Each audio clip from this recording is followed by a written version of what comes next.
ഒരു സ്വതന്ത്രമായൊരു വായു ശ്വസിച്ചുകൊണ്ട് മലപ്പുറത്ത് നിങ്ങൾക്ക് ജീവിക്കുവാൻ സാധിക്കുമെന്ന് എനിക്ക് തോന്നുന്നില്ല. സ്വതന്ത്രമായൊരു അഭിപ്രായം പറഞ്ഞു പോലും ജീവിക്കാൻ നിങ്ങൾക്ക് സാധിക്കില്ല. മലപ്പുറം ഒരു പ്രത്യേക രാജ്യമാണ്, പ്രത്യേക ചില ആളുകളുടെ സംസ്ഥാനമാണ്. അതുകൊണ്ട് തന്നെ എന്ത് പറ്റി, ഇന്ത്യക്ക് സ്വാതന്ത്ര്യം കിട്ടി ഇത്രയും നാളായിട്ട് പോലും സ്വാതന്ത്ര്യത്തിൻ്റെ ഗുണഫലങ്ങളുടെ ഒരംശം പോലും ഈ പിന്നോക്ക വിഭാഗങ്ങൾക്ക് മലപ്പുറത്ത് ലഭിച്ചിട്ടുണ്ടോ? മഞ്ചേരി ഉള്ളതുകൊണ്ട്, അദ്ദേഹത്തിൻ്റെ സ്ഥാപനം ഉള്ളതുകൊണ്ടും നിങ്ങൾക്ക് കുറച്ച് പേർക്കെല്ലാം വിദ്യാഭ്യാസം ലഭിക്കാനൊരു അവസരം ലഭിക്കും.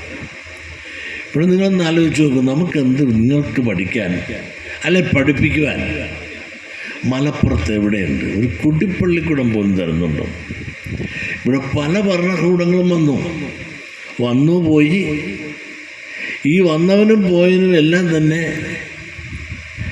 അവരുടെ കുടുംബസ്വത്തായി കണക്കായിക്കൊണ്ട് അവരുടെ കുടുംബത്തിലേക്ക് എല്ലാ അധികാരങ്ങളും അവകാശങ്ങളും കൊണ്ടുപോയപ്പോൾ ഞങ്ങളും കുടുംബക്കാരാണ് എന്നുള്ള വിചാരത്തോടു കൂടി ഈ പിന്നോക്ക വിഭാഗങ്ങൾക്ക് ഒരു പൊട്ടും പടിയുമെങ്കിലും അയ്യപ്പൻ ഇരിക്കട്ടെ എന്ന് കണക്കാക്കിക്കൊണ്ട് ഒരു കുടിപ്പള്ളിക്കൂടം പോലും കൊടുത്താനില്ല. ഒരു കോളേജുണ്ടോ അവിടെ?